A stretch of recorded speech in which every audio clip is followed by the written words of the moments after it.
તમારો પ્રશ્ન પહેલા બોલજો અને પછી એનો જવાબ આપો.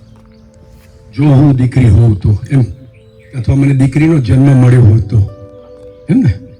પણ નાનકડો પ્રશ્ન એમ કરું કે 1962ની દીકરી કે હમણાંની દીકરી? જે જવાબ આપવો હોય તે. તમારે જે જવાબ આપવો હોય તે. ખરેખર દીકરી બનવું હોય એટલે આમ તો મને બહુ આનંદ થાત કે હું જો દીકરી હોત તો કોઈકના આંગણમાં રમતી હોત, ખિલખિલ કરતી હોત.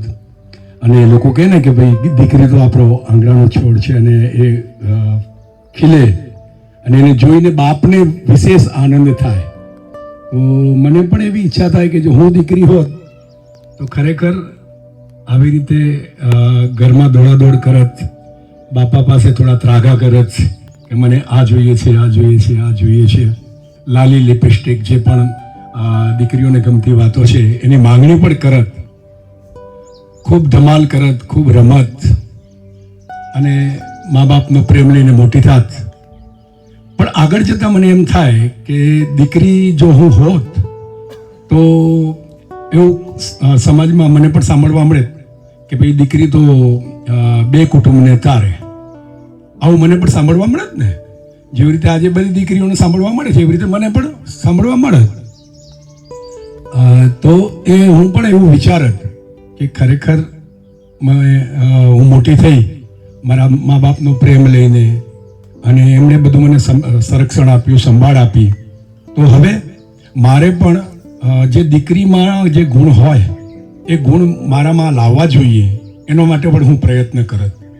દાખલા તરીકે હું એમ વિચારું કે હું જો દીકરી હોત તો મારામાં પ્રેમનો સાગર હોત. હું જો દીકરી હોત તો મારામાં ત્યાગ હોત. હું જો દીકરી હોત તો મારામાં સમર્પણ હોત.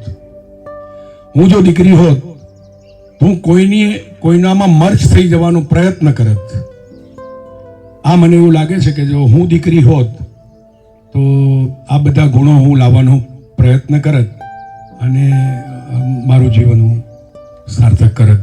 અર્થાત બીજું એક ખાલી નાનકડી કહી દઉં કે જો મને જે વિચારો દીકરા તરીકે મળ્યા છે એમાં જો આગળ વધુ તો એમાં આવે કે જો હું દીકરી હોત તો ચોક્કસ રાણી લક્ષ્મીબાઈ બનત. તો તમને નેક્સ્ટ પ્રશ્ન છે કે તમે દરિયાની નદીના કિનારે ઊભા છો. એક નાવમાં તમારી પત્ની છે અને એક નાવમાં તમારા મમ્મી છે. બંને નાવ પડી ગઈ છે. કોને બચાવશો અને શા માટે? પહેલું કોને બચાવશે? 2 મિનિટ આખું રાઉન્ડ પૂરું થશે, પાછું સેકન્ડ રાઉન્ડ. નેક્સ્ટ પ્રશ્ન જેમને પૂછ્યો હતો સુધીરભાઈ, પેલો ફોટો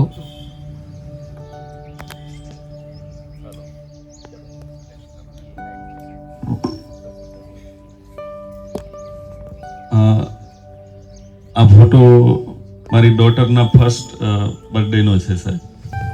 બરાબર, પહેલું વર્ષ એને કમ્પ્લીટ કર્યું ને ત્યારનો છે. ખબર નહીં સાહેબ તમે ક્યાંથી મેળવ્યા?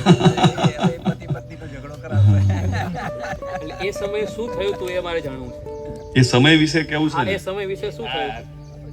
આ પર્ટિક્યુલર ટાઈમે તમારી મેમરીઝ તમે યાદ કરો સાહેબ. આ તો મારો લાઈફનો બહુ ગોલ્ડન પિરિયડ છે. તો એ જ મને જાણવું છે. હા, સિપ્રા 1 વર્ષની થઈ ત્યારે અમે સેલિબ્રેશન કર્યું હતું. બધા ફેમિલીના મેમ્બરો હતા. મારા બાપુજી, મોટા પપ્પા, અંકલ બધા ત્યાં રહે છે ગામડે. ત્યાં જ બધાને મેં બોલાવેલા, મારા મિત્રોને બોલાવેલા અને આપણે સરસ આ પ્રોગ્રામ રાખ્યો હતો. યાદ છે મને આજે મારી સામે એકદમ ફોટોજેનિક છે બધું.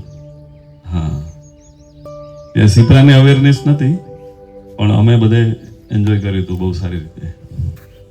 મને હવે જ્યારે વાત થાય ત્યારે મારા પપ્પાને એ જ કહું છું કે દીકરીને હું મારાથી દૂર નહીં કરી શકું. મેં વિચારી નથી શકતો કે સાલું એ પરિસ્થિતિ ક્યારે આવશે અને મારું હૃદય ત્યારે ક્યાં હશે. હું એ નાની હતી ને ત્યારે બહુ દાંત બે ત્રણ દાંત એને આવેલા. એ ચાઈ ના શકે એમ, એ ખાઈ ના શકે.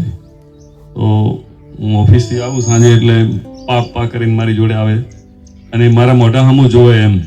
એટલે હું કાંઈ વસ્તુ ખાઈ ચાઈને એને પછી ખવડાવું એમ. એ જોઈ રહી હોય મારી સામે કે હમણાં પપ્પા મને કંઈક મૂકશે એમ. અને હું એ રાહ જોતો હોઉં કે ક્યારે આમ પહોંચું અને તરત જ એને કંઈક ખવડાવું. બાકી એ જાતે તો ખાઈ ના શકતી એમ. એટલે મારા મોઢાનો ટેસ્ટ એને આવી જતો અને મને બી મજા આવતી. મારું એટલું બધું એને ખવડાવી દીધું.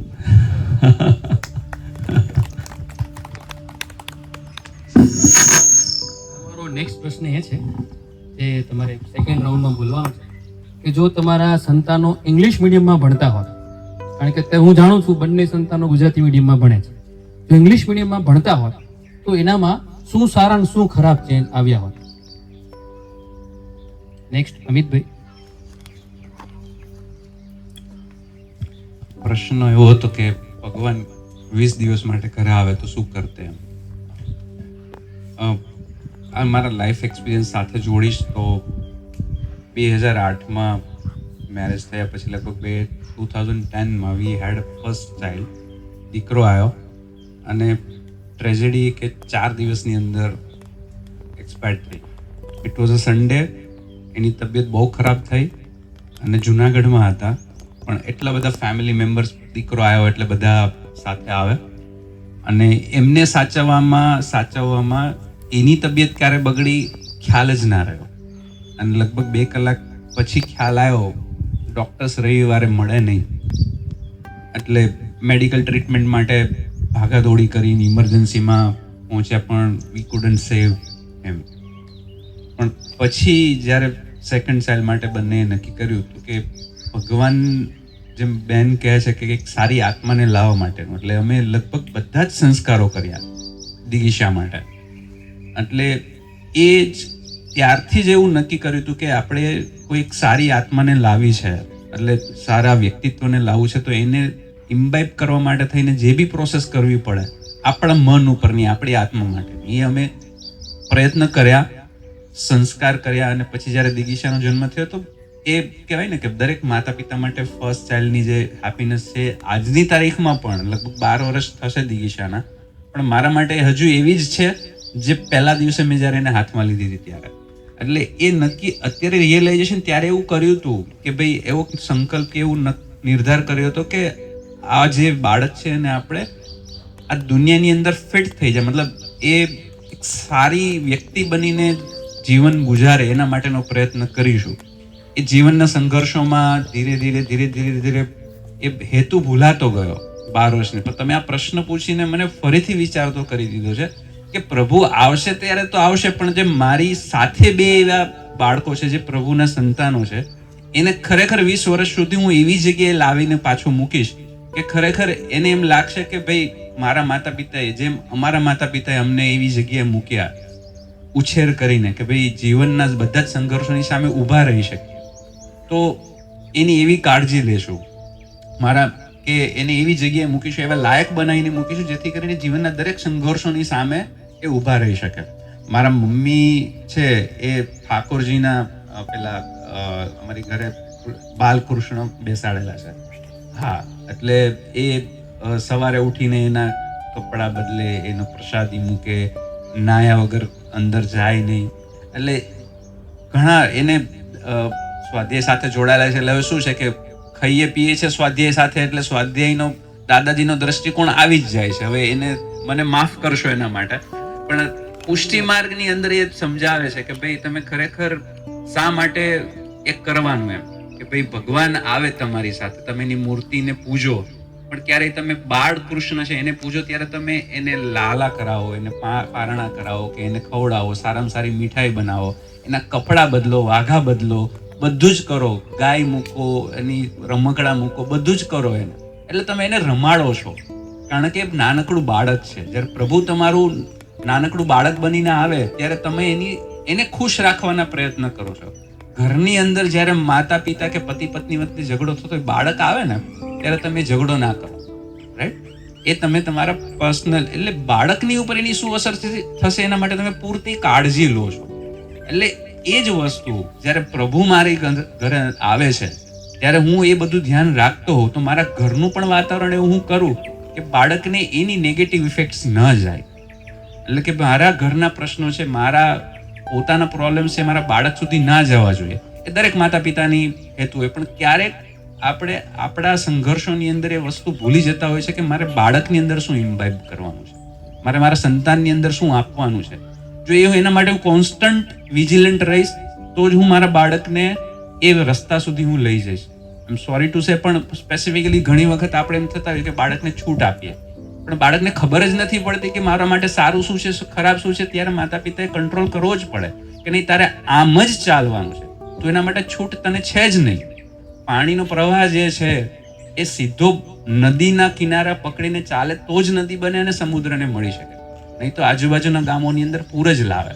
એટલે મારા માટે પ્રભુ આવે 20 દિવસ માટે, તો પ્રભુની પૂરેપૂરી કાળજી લઉં, કારણ કે બાળક બનીને જ આવે છે મારા ઘરની અંદર, કે ભાઈ એ એક સારું વ્યક્તિત્વ બનીને સમાજની અંદર જાય, સમાજને સુધારવા માટેનો પ્રયત્ન કરે, કે આ દુનિયાને વધારે સુંદર કઈ રીતે બનાવી શકે, એના માટેનો મારો પ્રયત્ન રહેશે.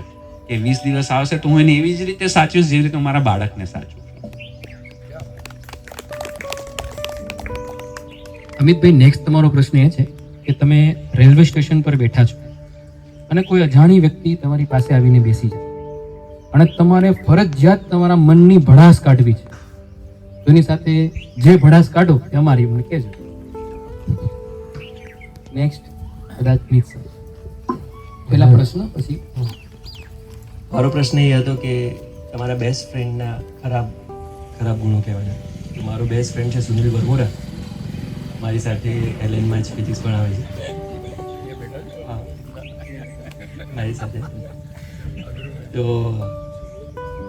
હી is too much positive for everything. એ એનો સૌથી ખરાબ ગુણ છે. એ એક જ ટાઈમ 5 લોકોને આપી દે, કેમ કે ના નથી પાડી શકતો. એ ના નથી પાડી શકતો એટલે કોઈ સ્ટુડન્ટને એક ટાઈમ આપી દે, એ જ ટાઈમ કોઈ પેરેન્ટ્સને પણ આપી દે, એ જ ટાઈમ ફ્રેન્ડ્સને આપી દે કે હા સારું જમવા જઈશું, અને પછી એ પૂરતો ન્યાય નથી આપી શકતો એ પર્ટિક્યુલર ઇવેન્ટને. તો ત્યારે એની બધી જ નેગેટિવ ઇફેક્ટ દેખાય છે. એના બધા જ નેગેટિવ ઇમોશન, એનું એંગર, અથવા અને એનું એંગર શું કહેવાય, બોલીને નથી કહી શકતો. એ એનું એંગર પછી ઘરે વાઈફ ઉપર કે એવી રીતે એના ઝઘડાઓમાં જાય, અને એમાં પણ ઘણી બધી વખતે નથી બોલી શકતો. એટલે મારા મતે તો એનો સૌથી ખરાબ ગુણ છે હી is too much positive for everything, અને બધાને યસ કહી દે. જ્યાં ના પાડવા જેવી હોય ત્યાં પણ હા પાડી દે.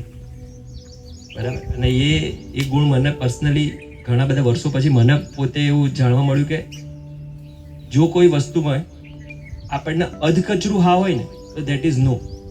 જ્યાં સુધી યસ એકદમ સ્ટ્રોંગ યસ નથી ને then everything is no. બરાબર. તમે ઘણી બધી વસ્તુને ના પાડશો ત્યારે કોઈ ચોક્કસ વસ્તુમાં યસ કરશો, અને ચોક્કસ વસ્તુમાં યસ થશે તો જ ત્યાં તમારું ફોકસ થશે. જ્યાં તમારું ફોકસ હોય that will grow. wherever your focus is that will grow. Amit sir, next પ્રશ્ન એવો છે કે લગભગ અત્યારે બધા પાસે મોબાઈલ છે અને મોબાઈલ વગર રહેવાનું અને નેક્સ્ટ આપણે જોઈએ કે એઆઈ એ તો આવી જ જવાનું છે. પણ નોર્મલી કેવું હોય, આપણે બધા પાસેથી મતલબ જેમાં સુધારાની ઈચ્છા ધરાવતા હોય ને એમની પાસેથી મોબાઈલ છોડાવવાનો પ્રયત્ન કરીએ છીએ. તો મારો પ્રશ્ન એ છે કે મોબાઈલમાં તો એવું સારું શું છે, અને મોબાઈલની સારી સારી વસ્તુઓ કે જે માણવાથી માઇન્ડ નહીં જીવન જોરદાર થઈ જાય એવી ઇન્ફોર્મેશન તમારી પાસે હોય તો કહેજો. નેક્સ્ટ કદાચ હેમલભાઈ, પ્રશ્ન પહેલા રિપીટ કરજો. પ્રશ્ન તમે મને ખોટો પૂછ્યો કે 14 વર્ષની ઉંમરમાં માતા પિતામાંથી કોઈ એક વ્યક્તિને પસંદ કરીને એની જોડે રહેવું, વિચાર જ મૂકવા માંગતી નહોતી મારી લાઈફમાં. તમે મને આપ્યો એટલે ફોર્સફુલી મારે મૂકવો પડે. હું એવું માનું છું કે જેવું વિચારીએ ને એવું થાય.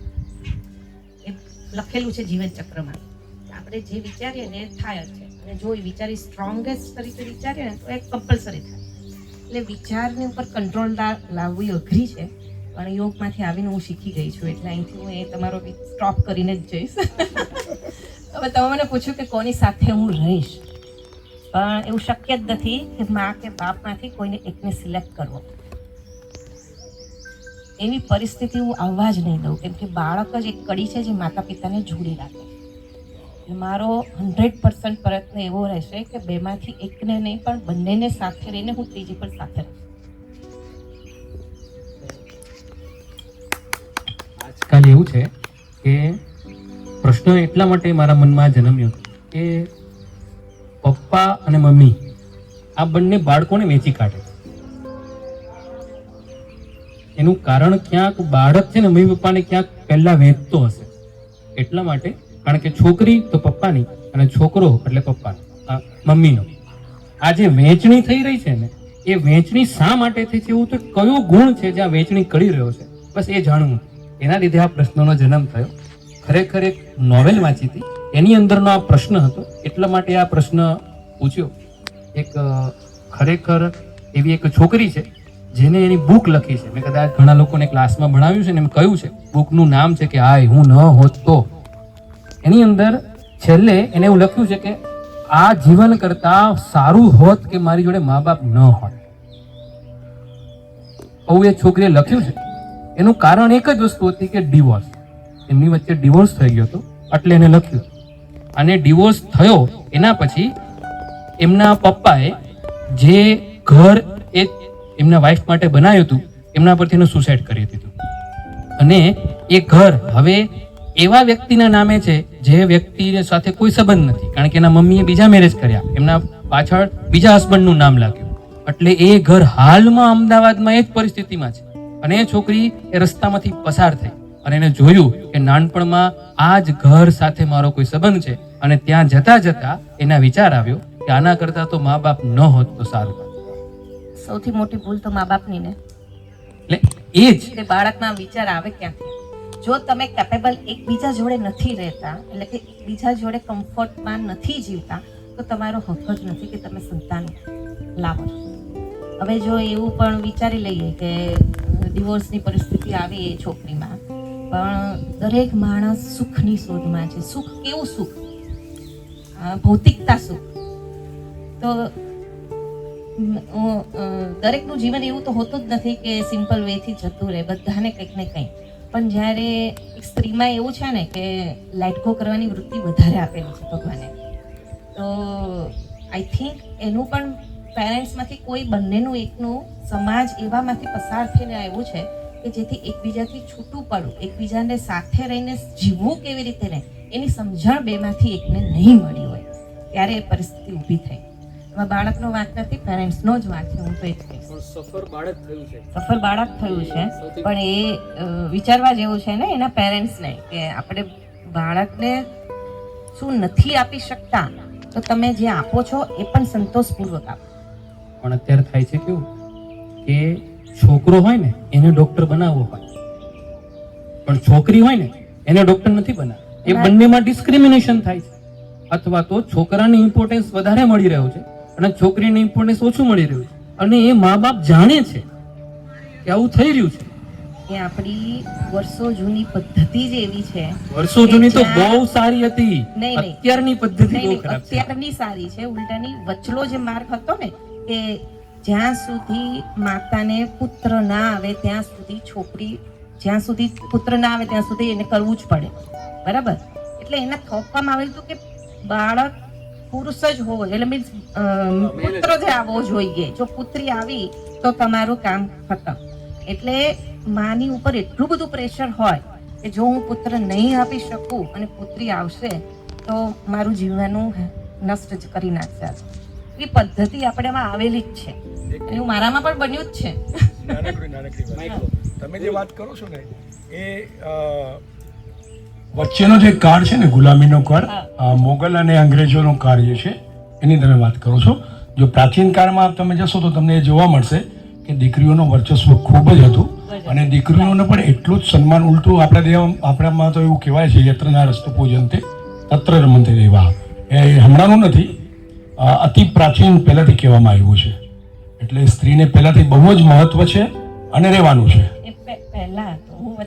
વચ્ચેની કાળ જે છે, વચ્ચેનું જે કાળ છે તમે કહી શકો છો. બરાબર છે.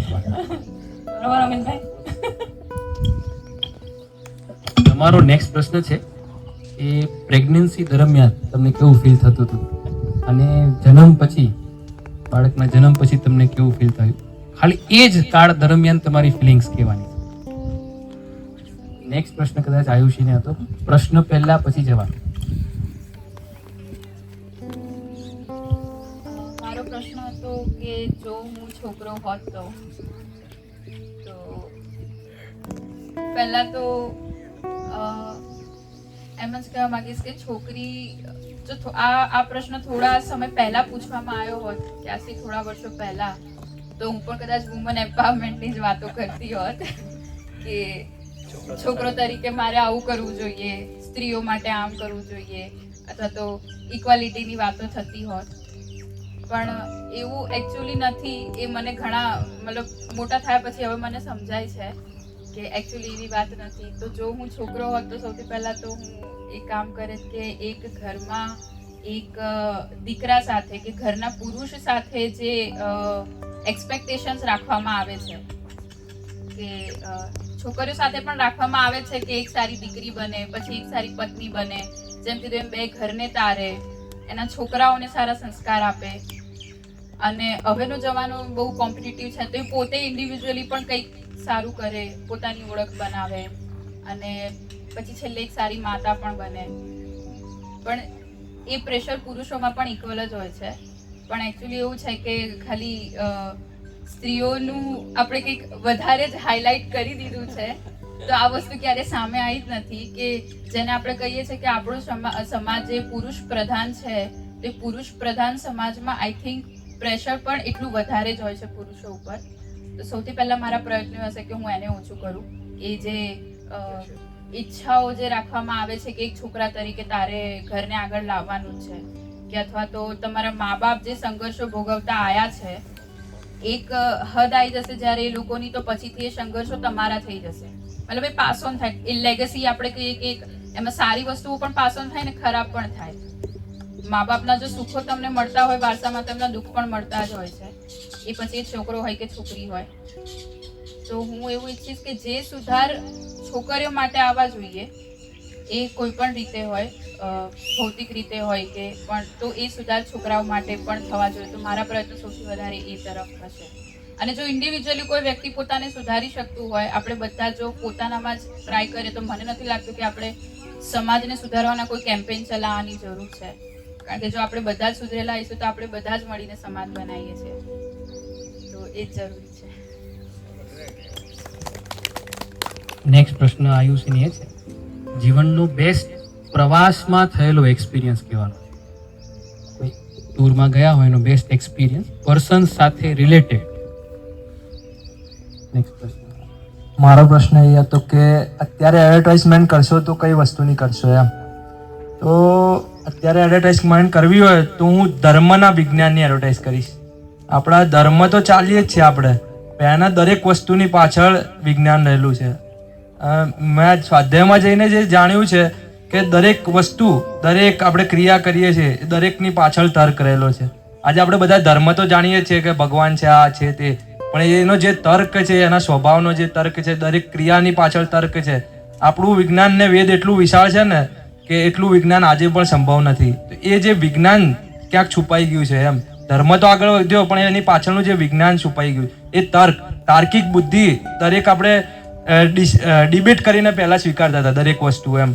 તમે આદિ શંકરાચાર્યની બી દરેક વાર્તા વાંચો તો ત્યારે ડિબેટમાં દરેક વસ્તુ ડિબેટ કરીને વિચારતા હતા. તે તર્ક જે રહેલો છે ધર્મ પાછળનું જે વિજ્ઞાન રહેલું છે, એને હું એડવર્ટાઇઝ કરવા માંગીશ.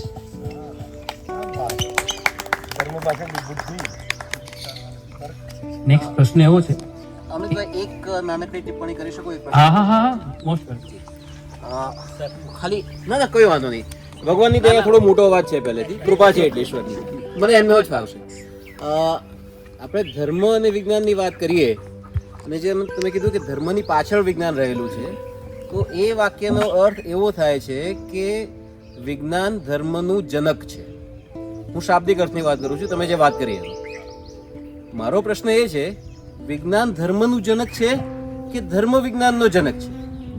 આ જ વાતને જરા બીજી રીતે કહીએ તો, તમે તમારામાંના ઘણા બધા એલનના વિદ્યાર્થી છો, અને અમિતભાઈ ને બીજા અમુક મિત્રો તમારા શિક્ષકો છે. વિદ્યાર્થી શિક્ષક પાસેથી પ્રમાણપત્ર મેળવે છે. સત્તા કોની ઊંચી કહેવાય? પ્રમાણપત્ર આપનારની. તો ધર્મએ વિજ્ઞાન પાસેથી પ્રમાણપત્ર માંગવાનું છે કે પ્રમાણપત્ર આપવાનું છે?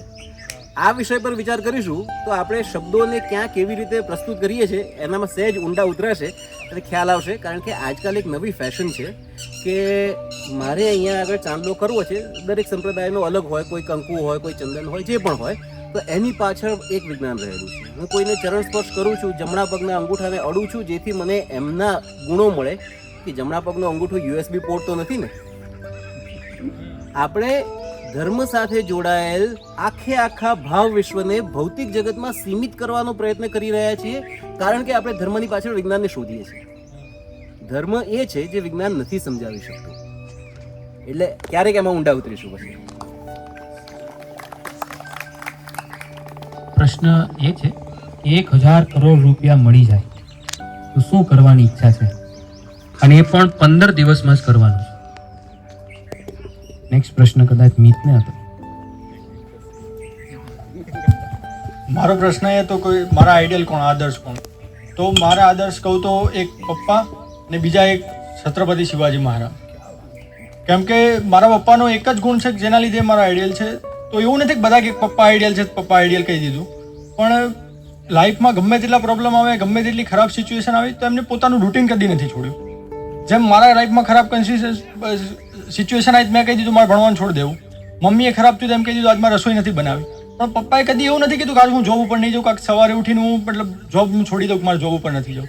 એ ઘરમાં ગમે તે થયું, બહાર ગમે તે થયું, એમને પોતાનું જે રૂટીન છે એ કદી નથી છોડ્યું. પોતાની રૂટીન લાઈફ અને પોતાનો જે સ્વભાવ છે એ મૂળ કદી છોડ્યો જ નથી. પોતાની શાંત પ્રકૃતિ એમને છોડી નથી. અને છત્રપતિ શિવાજી મહારાજ આઈડિયલ છે એનું રીઝન એ છે કે એ પોતે એક ચાણક્ય અને મહારાણા પ્રતાપ બંને ભેગા થઈને એક માણસ હતો એવું કહી શકાય. કારણ કે મહારાણા પ્રતાપનું એવું હતું કે પ્રાણ જાય પણ વચન ન જાય.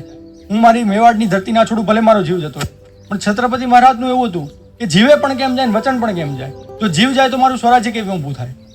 એમને ઘણી વખત એવી સંધિ કરી કે યુદ્ધમાંથી પગ પાછો કર્યો અને મુગલો સામે કિલ્લા આપી દીધા ને ઘણું કર્યું. એક સંધિમાં તમે કદાચ PhD કરેલું છે એટલે ખબર હશે કે 48 કિલ્લા આપી દેવામાં આવ્યા હતા.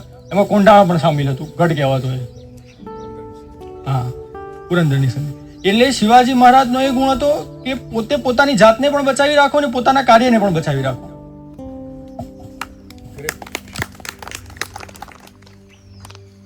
રીતને પ્રશ્ન છે, દરિયા કિનારે આખો એક દિવસ કયા વ્યક્તિ સાથે રહેવાનું પસંદ પડે અને શા માટે? મારી સાથે રહેજો, મારે બેયને બચાવવા.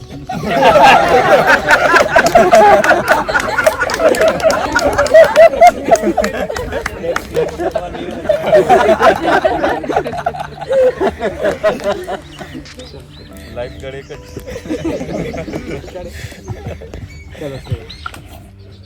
મારો ક્વેશ્ચન એ હતો કે મેં કોરોના લોકડાઉનમાં શું કર્યું. તો 10th બોર્ડની લાસ્ટ એક્ઝામ હતી, એના નેક્સ્ટ ડે જ લોકડાઉન ડિક્લેર થયું હતું. તો પછી 1-2 મહિના તો મસ્ત ચિલ કર્યું હતું, બિકોઝ એક્ઝામ્સ ખતમ થઈ ગઈ. ચિલની ડેફિનેશન શું?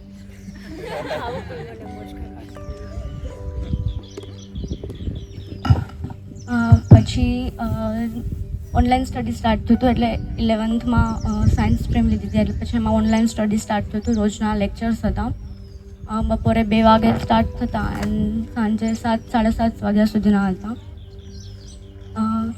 એમાં એક તો જ્યારે 11th સ્ટાર્ટ થયું ત્યારે ફર્સ્ટ કન્ફ્યુઝન એ હતું કે કઈ સ્કૂલ સિલેક્ટ કરું, એટલે થોડાક મહિના એમાં જતા રહ્યા હતા. પછી થોડે ધીમે ધીમે ગાડી પાટે ચડી હતી. એટલે 11th પછી 12th હાફ સુધી લોકડાઉન જ હતું. એટલે આવી રીતે નીટની પ્રિપરેશનમાં જ મારું લોકડાઉન ઓલમોસ્ટ થયું હતું. નેક્સ્ટ પ્રશ્ન એ છે કે જીવનનો એક્સ્ટ્રા ઓર્ડિનરી દિવસ કયો હતો અને શા માટે હતો એ જણાવવાનું.